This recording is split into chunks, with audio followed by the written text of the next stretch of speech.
Hello, friends. Welcome to the National Constitution Center and to today's convening of America's Town Hall.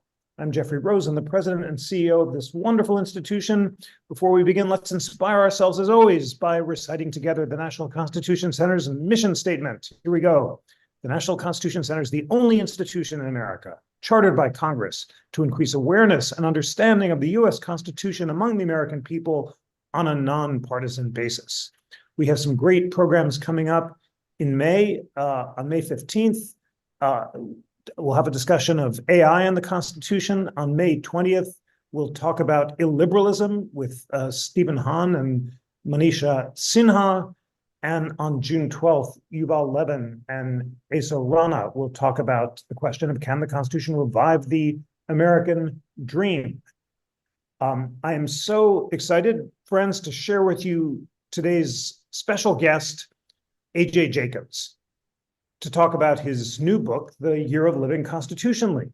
He is an acclaimed author of 4 New York Times bestsellers, including The Know-It-All and The Year of Living Biblically, and he's a contributor to NPR, The New York Times, and Esquire.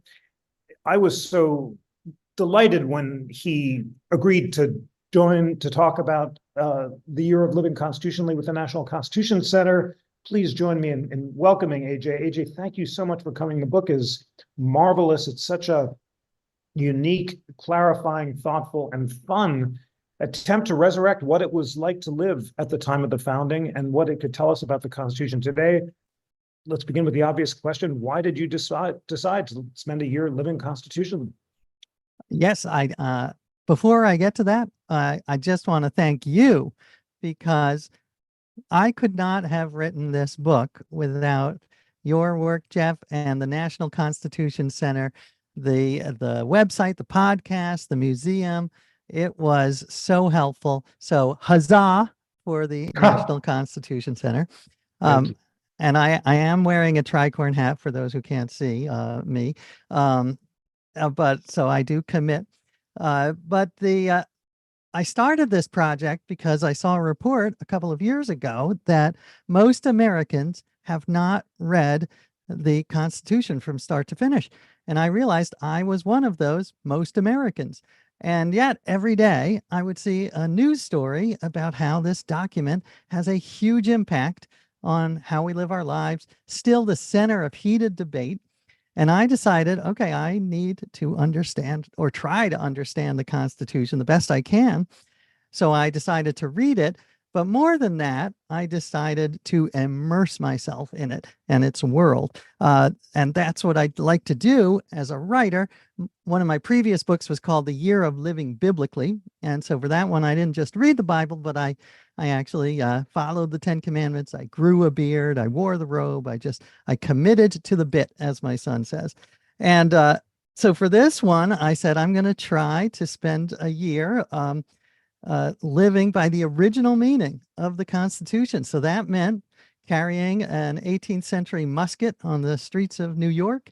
It meant giving up social media in favor of writing with a quill pen. And it was a bit of a strange experiment. And but at the same time, it was enlightening and delightful. And I hope the book is fun to read, but I also hope that it is thought-provoking, because I really did try to get into issues such as, how should we interpret the Constitution? How best can we use it today? How much should we focus on that original meaning, and how much should it evolve? And most of all, how can we ensure that democracy continues? I'm worried that Jeff dropped out, or I dropped out.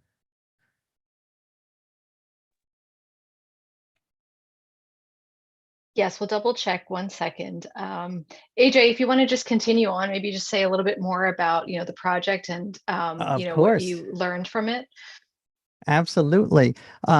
So this was, so I spent my year, I would get up, I would write with the quill pen, and I interviewed constitutional scholars from all over the political spectrum. So from the most liberal to the most conservative to the most originalist. I interviewed one who was so originalist, he refused to capitalize the S in Supreme Court because it is not capitalized in the Constitution. And then I would just try to see how could I follow the Constitution. And sometimes it was very profound and connected me with big ideas like virtue. Sometimes, oh, here's Jeffrey. You're back. I am so sorry that, speaking of the year of living constitutionally, tech, of course, has failed us, but I trust you've been continuing to share your great insights, and please forgive me and continue from where we left off. Well, yeah, no, I had just explained the motivation for doing this and what an amazing, fascinating year it was, and it was a crash course in the Constitution, and I explored, as you had mentioned in the intro, the idea of how do we interpret the Constitution, and I looked at all sorts of frameworks, including originalism and living constitutionalism.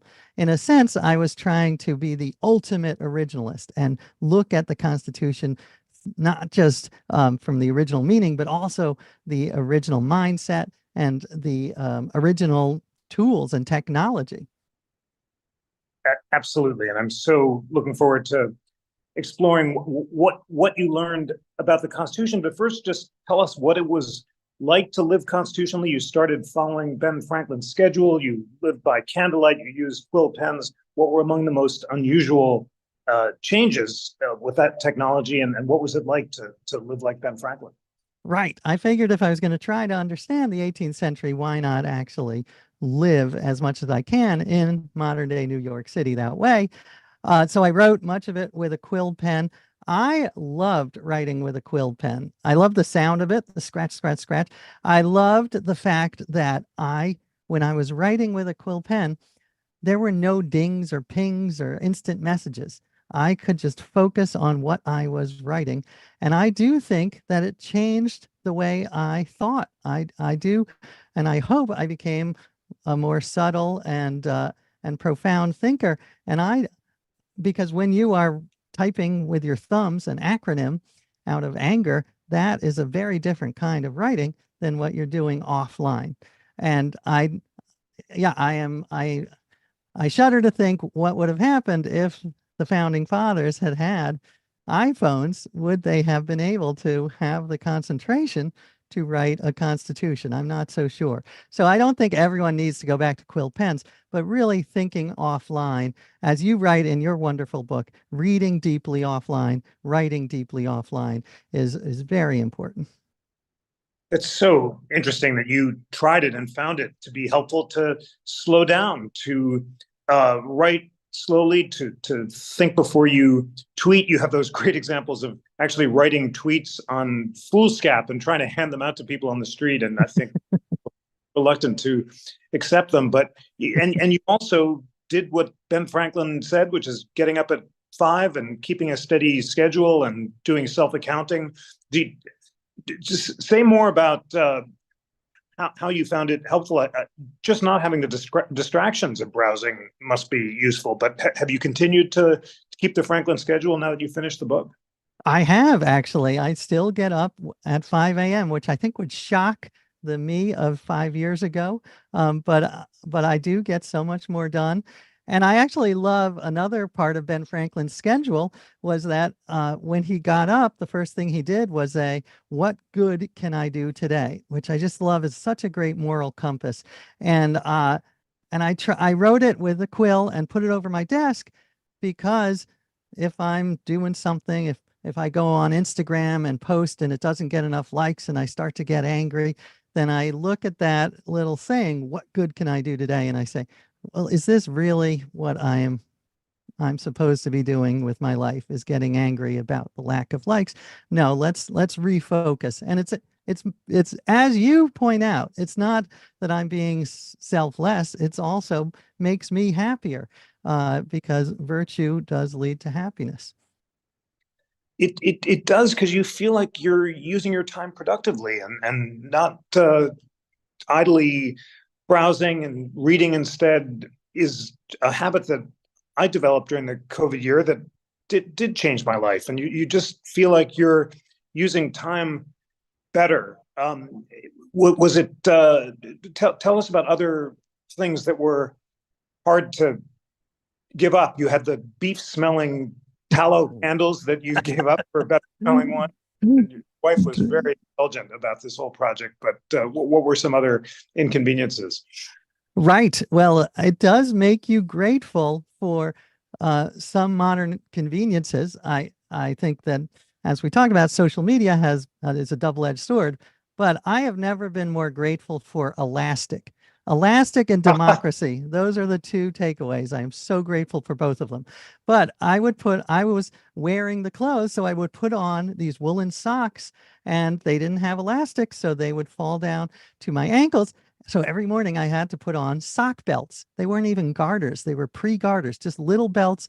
And so the amount of time I had to spend putting on sock belts, I will never get back. And it just amazes me that these people were able to get so much done, even with inconveniences like putting on sock belts every morning. The fact that they were able to read and write a constitution is still an astounding fact.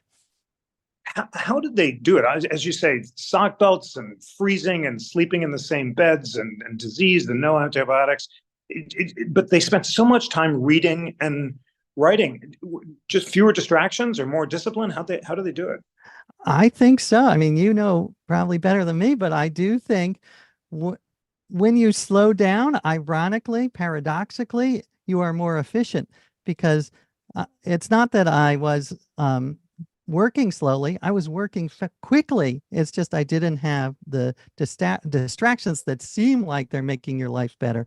But really, looking at Twitter or X is not making your life faster or more efficient.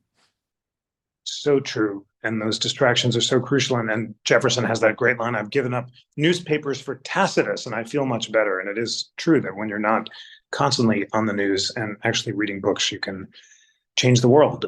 One really powerful theme of your book is the importance of changing your mind. And you quote Madison's supposed last words that he had changed his mind, just an amazing anecdote, and recently wrote an opinion piece for CNN about the importance of the founder's epistemic humility. Tell us about that. Yes, thank you for asking, because that is one of my favorite themes and takeaways from the book, is that it is patriotic to change your mind or evolve, whatever you want to call it. This idea that you have to be rigid and stick with your beliefs is not a truly American idea. And as you mentioned, one of my favorite anecdotes is James Madison, and this is there. It is perhaps lore, but I choose to believe it, which is that on his deathbed, he made a strange face, and his niece, who was with him, said, "Uncle, what's the matter? Why are you making that face?" And he said, "Oh, it's nothing. I just changed my mind." And then he died. So we don't know what he changed his mind about. It could be the bicameral legislature. It could be the wallpaper. But the fact that his last action on earth was to change his mind, to me, is so poetic and beautiful. And one of the great mind changers was Ben Franklin, who, as you know, at the Constitutional Convention gave that amazing speech at the end about how the older he is, the less certain he is of his own opinions. And he told a lovely little joke parable about how he said there was a French lady who said to her sister, "It's so strange that I am the only one I've ever met who is right on every single issue." And of course, his point was, we are all that French lady. We all think that we are right on everything, and we are not. So the fact that he was aware of his own cognitive biases and humans' tendency to be overconfident in their correctness. I mean, this was hundreds of years before Daniel Kahneman. It's amazing. So that has taught me to be much more, we need to reward the changing of mind in the face of evidence and reason, not just willy-nilly changing your mind, as opposed to punishing it as some sort of weakness or flip-flopping. So true. Just the central lesson of the convention, in the example you give of Franklin, and it was certainly key to Madison, as you say, too. Um, Once the party system got up and running, Hamilton and Jefferson found it harder to change their mind as they retreated into their ideological camps. Was there something about the structure of the Constitution that encourages epistemic humility, or does it require virtue and self-restraint? Oh, that's a great question. Well, one thing, and you can check, I love this interview because usually I know more than the interviewer since I've spent a couple of years on this. This time I have epistemic humility and know that you've done more than me. But I believe that in the convention itself, they did not write down the names of they did not write down who voted for what in the early voting. And partly that was because they wanted the freedom to be able to change the minds. Is that true? Is that your understanding? I think that's absolutely right. And that's also why the convention was secret, so that they could compromise and change their minds. So two crucial points. Right. And I think that I think it happens with all institutions that the initial flexibility gives way to more rigidness. And the advantage of that is stability, which is a good thing. But the disadvantage is the inability to change for as circumstances change. And what was amazing to me was reading James Madison's notes on the Constitution, on the convention, and how fluid the ideas were. How, if a few delegates had voted a different way, we would have 3 presidents. I was blown away by the fact that when I believe it was James Wilson brought up the idea of a single president, several delegates said, "Are you jesting?" I don't think they said that, but they said, "This is a terrible idea. We just fought a war to get rid of a monarch. Why would we want to go back to what they called the fetus of monarchy? A single president is the fetus of monarchy." And so which in my opinion was very prescient, because the presidential power, both Democrat and Republican, has expanded alarmingly. And I don't think 3 presidents is a great idea. I don't think we want Biden, Trump, and RFK Jr. co-working in the Oval Office. However, I do think this idea of restraining the president in some way, and also the fluidity of ideas, is so crucial. Absolutely. And you really, one great power of the book is you so well distill the central debates of the convention. Hamilton's desire to create a strong national government, his opponent's fear that he would crush the states, and that debate about the presidency is just such a great example. You also talk about the importance of balance, and that example of the president having much more power than the founders envisioned is just one of the many ways in which the balances anticipated by the founders have gotten out of whack. What are some other technological and constitutional structural changes that unsettled the founding balance? Well, I think, yes, the president, I believe the founders would be surprised by how much power. And I also think, and you can tell me if you agree, that they would be surprised by how much power the Supreme Court has, because I don't think, I talked to a great scholar who I'm sure I probably heard him on We the People, Jonathan Gnapp at Stanford, who has studied the power at the very beginning. And his argument is that the Supreme Court was not considered the final say. Most founders would have been surprised that the Supreme Court has the final say on matters constitutional, and what is and is not. They were supposed to have judicial review. They were supposed to be in the mix, but Gnapp argues that it was a combined, it was sort of nebulous. The president also had say over it, and the Congress and the court. So they had judicial review. They did not have what he calls judicial supremacy. And that is the situation we are in now, where they are considered the final word. So I think that is a little out of balance. Absolutely, and you capture that so well too. And as you just said, broad agreement on judicial review, the power of courts to strike down unconstitutional laws, but also a broad consensus that the Supreme Court did not have the last word. And that vision, as you suggest, of departmentalism, the idea that each of the branches can interpret the Constitution on their own, persists certainly with Lincoln in the Civil War and even into the 20th century. Just a great job of, it's such a deft combination of talking to scholars like Professor Gannap, Akhil Amar, Judd Campbell on the First Amendment, and then living it in really powerful ways. The First Amendment is a great chapter and section of the book, and you powerfully suggests that our modern libertarian First Amendment, embraced by liberals and conservatives on the court, is not consistent with original understanding. You quote the many forms of speech that could be suppressed in the founding, from blasphemy to sedition, and you spent some time trying not to curse. Tell us about that. Was a challenge. Yes. Yes. And this was much of it is from the great work of Judd Campbell, who is at Stanford. And he argues convincingly that the First Amendment, as conceived by most of the founders, was much more constrained than what we have now. I happen to like the broader First Amendment we have now, partly which is due to the Jehovah's Witnesses, who brought a series of cases in the 20th century to broaden free speech. So thank you, Jehovah's Witnesses, but that's another topic.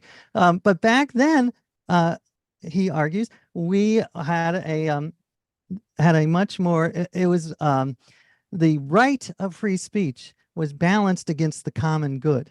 And they considered this, we were in the infancy of a fragile republic. And so sedition was something that was much more likely to get you in trouble, both mostly with John Adams and the Federalist Party, but also Jefferson sometimes said that he was for free speech, but acted otherwise.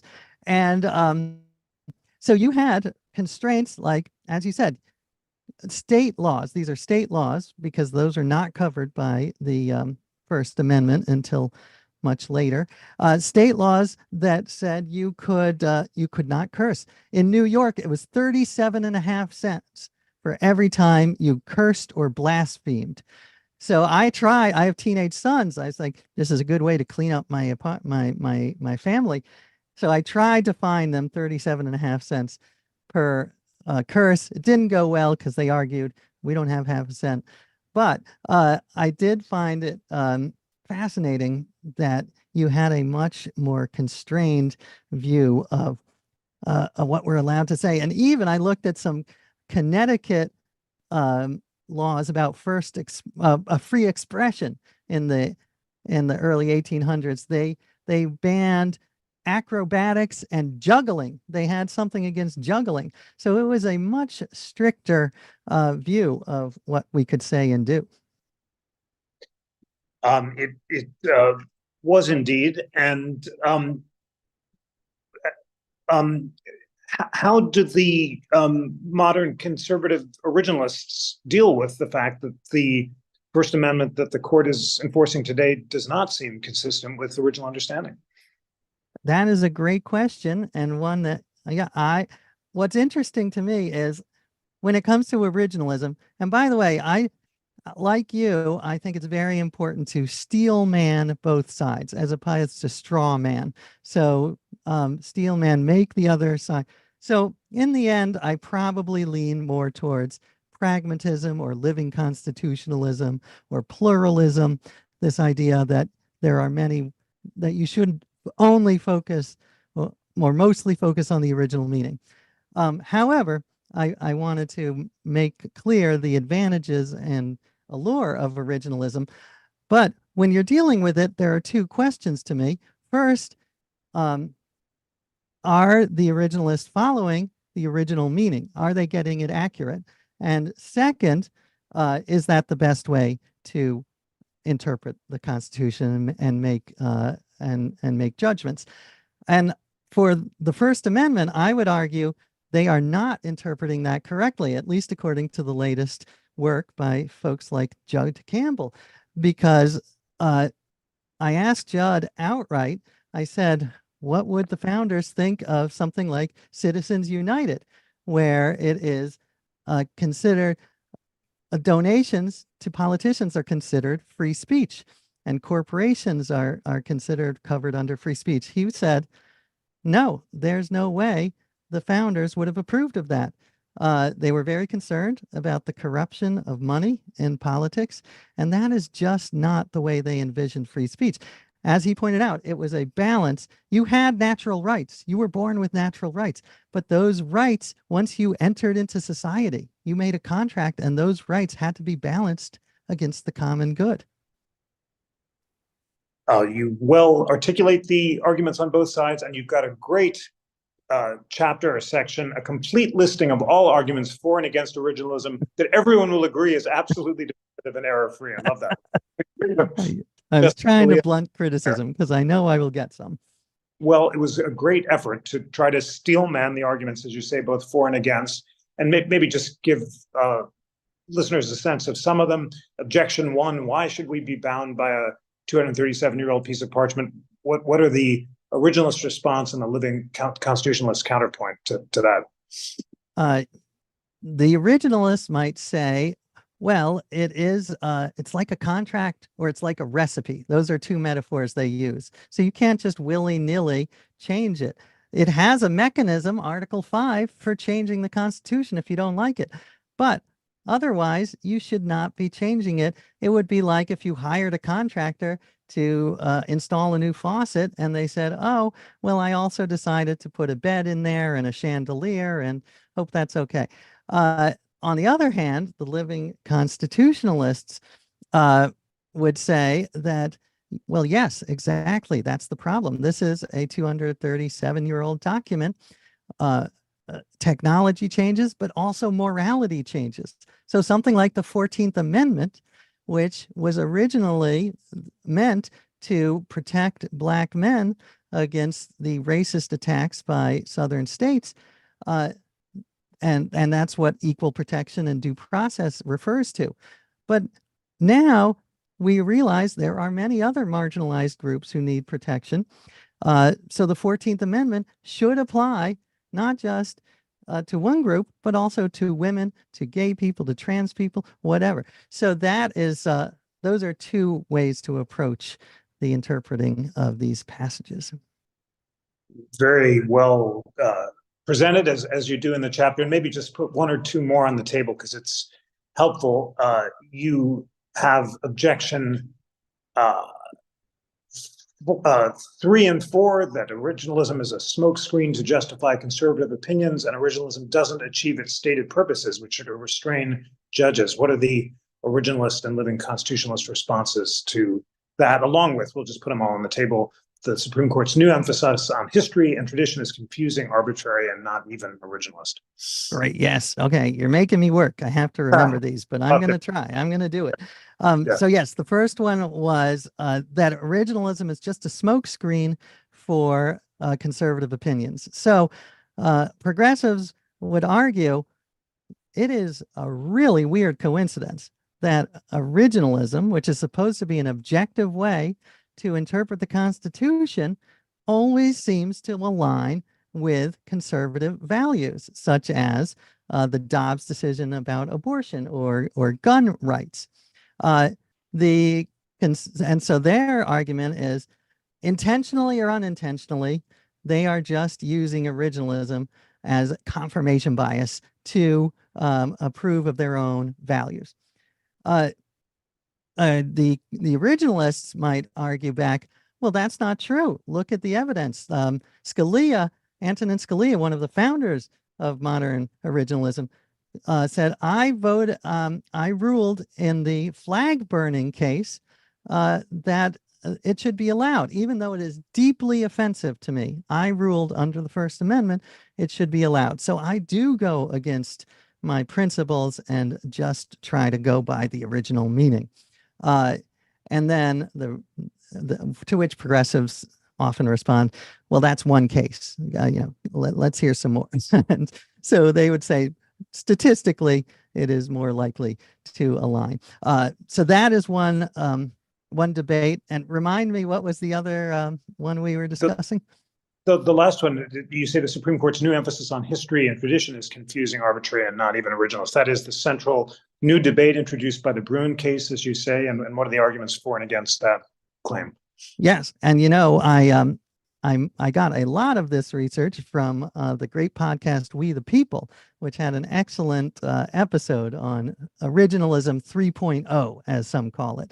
So Jeff could probably say this much better than me. But my understanding is that this new version of originalism doesn't just focus on the original meaning from 1789 or whenever those words were ratified in the case of amendments later.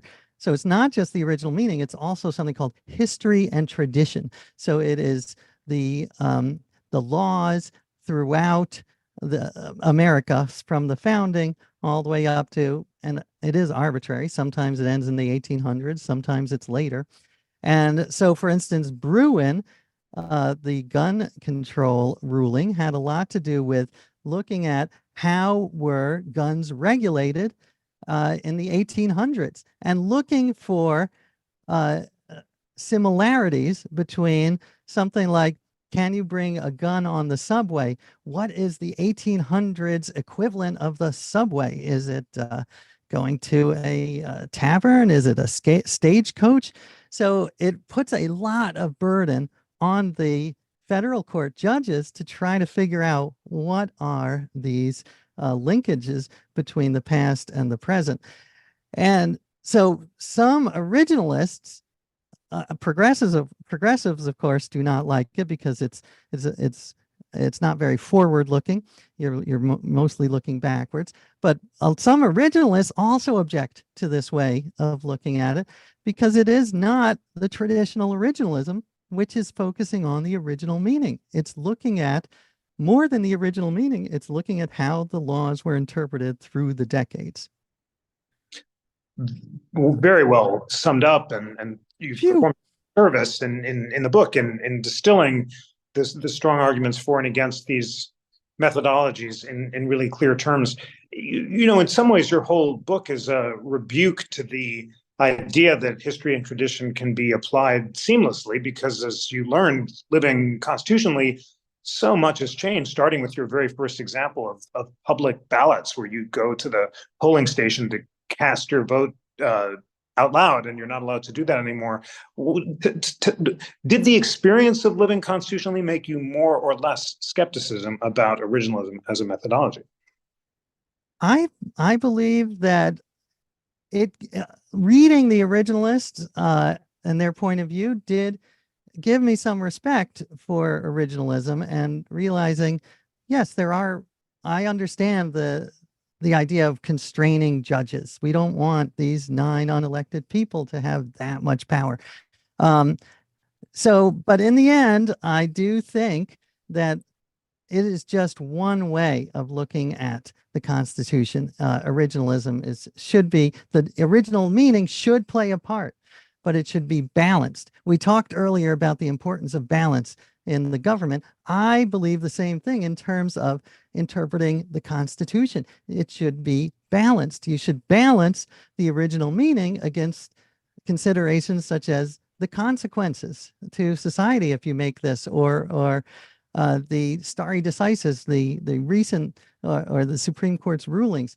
And to me, that's a more American way of interpreting the Constitution, is balanced. I talk about the great writer Isaiah Berlin talked about how there are 2 types of thinkers. There are the hedgehogs and the foxes. The hedgehogs see everything through a single lens. So whether that's Marxism or religion or capitalism, and then the foxes see the world through multiple lenses. I am much more of a fox. I like looking at the world through multiple lenses, and I think pluralism, as its name implies, is a way of looking at the Constitution through multiple lenses to see how best we can help the general welfare, the common good, which is at the heart of the Constitution. Very well expressed defense of the pluralist or pragmatic viewpoint.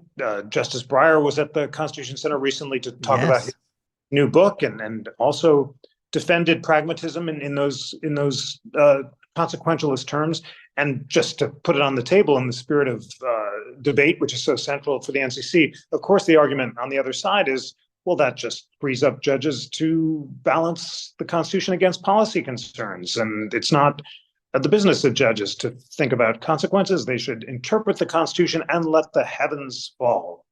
What's your response to that?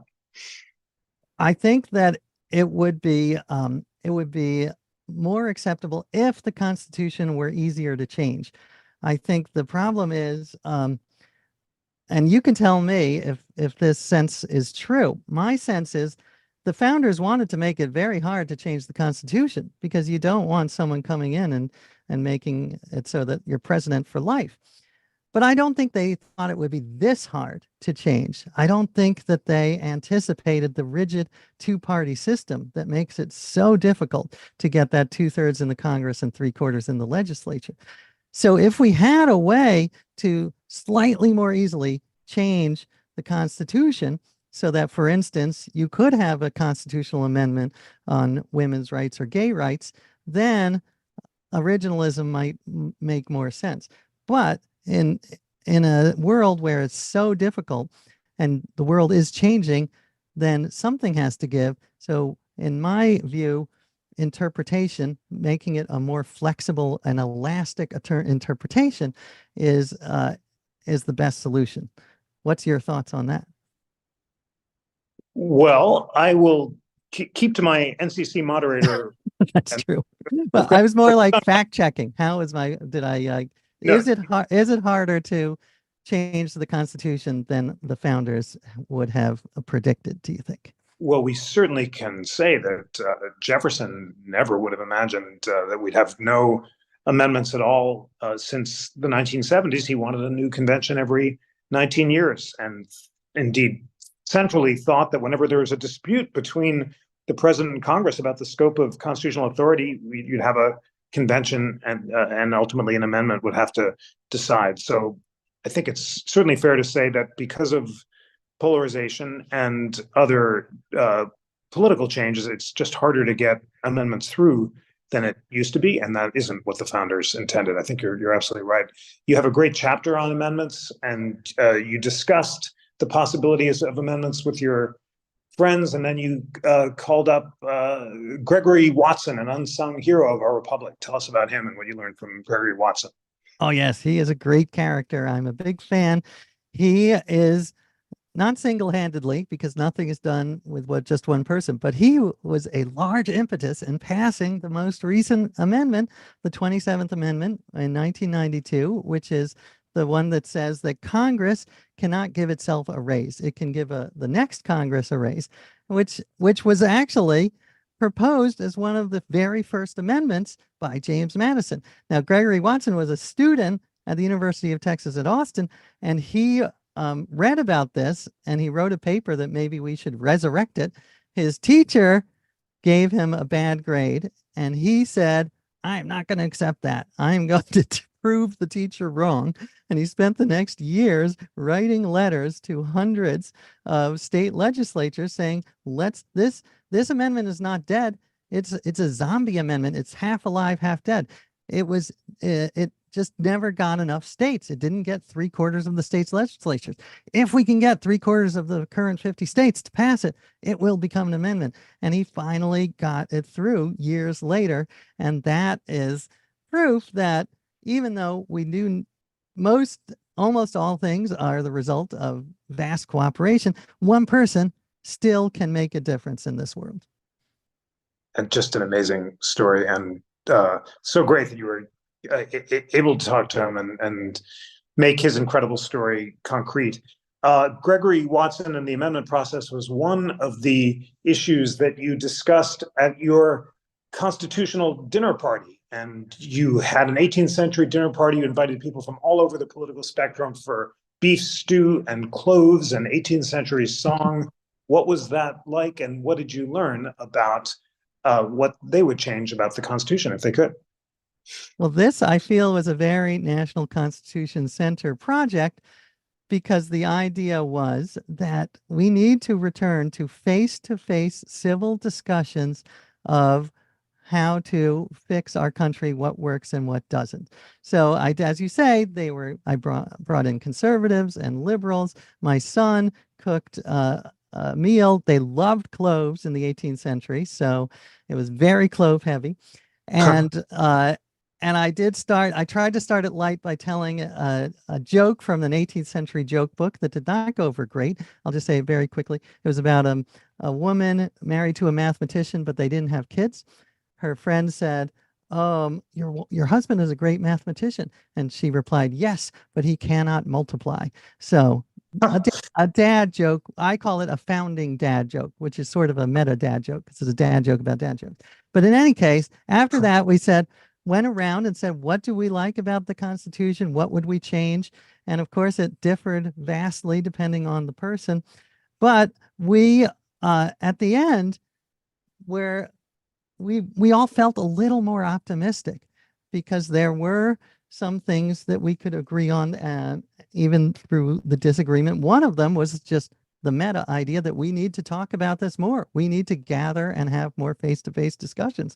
So it was a wonderful experience, and I recommend it to everyone. You don't need to do the cloves or the beef stew, but getting together with people of vastly different views and having a civil discussion, which I know is part of the NCC's mission, is just so important.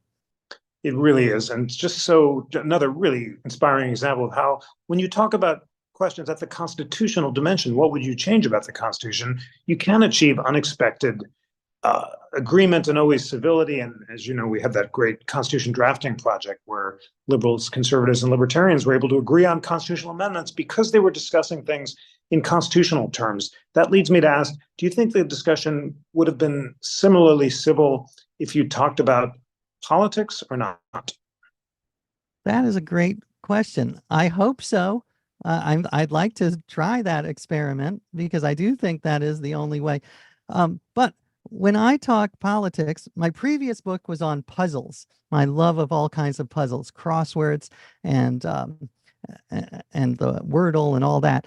And so when I'm having a political discussion with someone from the opposite side of the spectrum, I try not to frame it as a debate or a war, but instead as a puzzle. Why do we disagree on what we disagree? Why do we believe what we believe? And is there any evidence that we could present to change the other person's mind, or our own mind? And if we do disagree, what the puzzle is, what do we do from there? Is there any other productive path forward? And I find it much more effective. You actually get some solutions and out of it. And also, just from my own mental health, it is so much better to see this as a cooperative adventure in figuring out why we disagree, as opposed to a war of words where rarely changes their mind, and instead just polarizes and entrenches.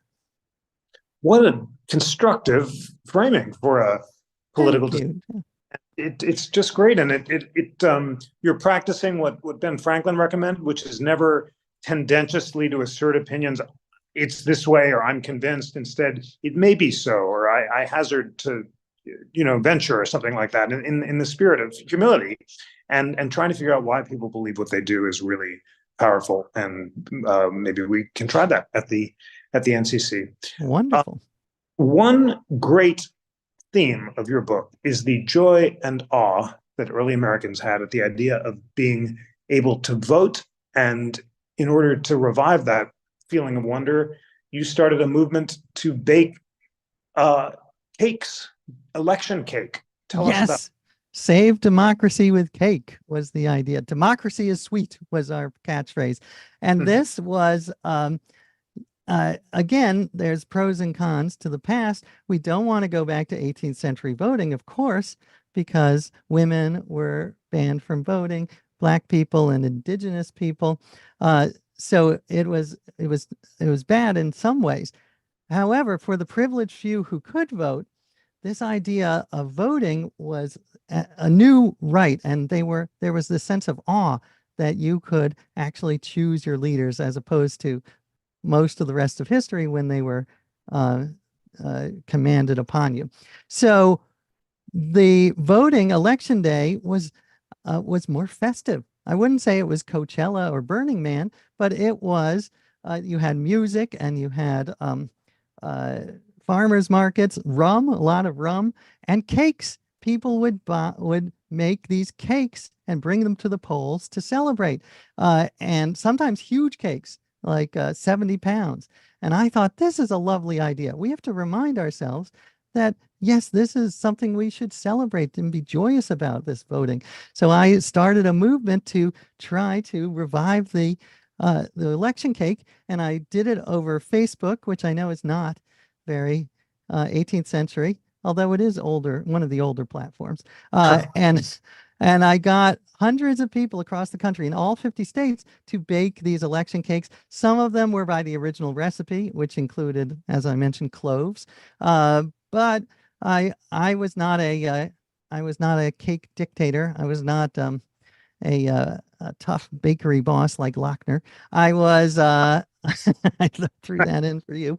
I was instead a much more liberal. I said, whatever you want to express your creativity. So people in Georgia would use peaches to make their election cake. And it is a small thing, but it was also not that small for two reasons. One, there is some evidence that something like this could work. There was a great article by Political Scientists a few years ago that if you create a festive atmosphere, it drives voters. Australia has what they call I believe it's the democracy sausage. So it's like a big barbecue celebration on election day. And even though it was a small thing, mentally it was not a small thing, because I feel that elections and politics, there's so much negativity and cynicism and nihilism, and it was really weighing me down personally. And to have this one little positive action to do as sort of a wedge in the door to maybe bigger action, things like reforming gerrymandering, this really it gave me so much joy, and I got so many letters from people who were so moved by the experience. So I am doing it again in this coming November, and I would love for anyone out there who wants to save democracy with baking, please contact me through my website or whatever, and we share photos, and it's just a wonderful time. What a wonderful movement to revive that sense of wonder at the pageant of American democracy. As you say, the great celebrations of the 19th century and 18th century are worth reviving in the 20th. And you also handed out some rum, and a few election workers took it. Well, yes. I started the book in November of 2022, and then it ended it on 2023. So my first effort at handing out was, I did include rum. I decided to go more G-rated on the second, but drinking, I was shocked reading the history of drinking. It was a bad time for teetotalers in the 18th century. There was a lot of drinking going on. And you've probably seen the list of alcohol that George Washington gave to voters in a very early election in Virginia. And I can't remember the exact amount, but it was more than your average frat party. That is great. And in the Q&A, Eileen Dranitz notes that Massachusetts has school bake sales on election day, and it's interesting that this tradition started in the 18th century. There are all sorts of great questions in the chat, and let's put a few of them on the table. Stephen Gilroy asked, did you learn anything during your year that was extremely disappointing and or encouraging? And did you live constitutionally only in New York, or did you live that way elsewhere? Well, I did do some traveling, including, of course, to Philadelphia, to the National Constitution Center. I should have, of course, taken a horse, but I was able to get a horse a little bit in New York, but there are very strict laws now about horses on the streets. So I guess that was disappointing. I would say one thing that, I don't know if it was disappointing, but it was surprising, is how there are these wonderful, almost timeless passages in the Constitution, like about general welfare and equal protection. But then there are parts such as the section on Congress has the right to grant letters of marque and reprisal, which is basically legalized piracy. The government could say to a fisherman, you can put some cannons on your boat, go out, capture the British ships, and keep the booty, the sherry, the clothes, and it was called privateering. And we would not have won the Revolutionary War without it. Not a lot of people pay attention to it, but it was a crucial part. Privateers captured 2,000 ships. And as part of my adventure, I decided, why not try to be the first privateer since 1815? And I actually met with the congressman, Ro from California, and presented him with my application for marque and reprisal. And he was very enthusiastic until I explained in more detail what it meant, because not a lot of people know it. And then he said, well, that might be a problem, you going into enemy waters with your friend's water skiing boat. So I have not gotten my I guess that's a disappointment. I'm still not a privateer. There's still hope, and as you said, take on water skis. Just Kim Barban asked, which founding father or fathers are your favorites now and why? I do have to go with Ben Franklin for so many reasons. I think that, well, first of all, he was an abolitionist, at least at the end of his life. He did have an enslaved person for some of his life, but at the end, he embraced abolition. The epistemic humility that we talked about, I think is brilliant, that he would change his mind. And the inventiveness and creativity. I loved Walter Isaacson's biography of him, how even in his 80s, on his way back from Europe from his last voyage, instead of just relaxing and staring at the sky or whatever, he was doing experiments on the boat. He would lower a bottle and try to get the water to figure out the temperature in the depths of the sea. To me, that is just so American, this idea of curiosity and experimentalism. Beautifully said. Thomas Welch says, when you talked about the many ways in early interpretations of the Constitution was more restrictive than today, what were things you found you couldn't do today beside riding a horse in New York, because government power is more restrictive today than originally interpreted? Well, this one was a little awkward because if the 14th Amendment if you are an ultra originalist, it does not apply to gender or sex. So women's rights were much more constrained. There was something called coverture, which was basically treating women as second-class citizens or even children. And I brought it up with my wife. I said, in many states in 18th and 19th century, you wouldn't be allowed to sign contracts. She owns a business where she signs contracts every day. And I said, maybe for this experiment, I should be signing those contracts.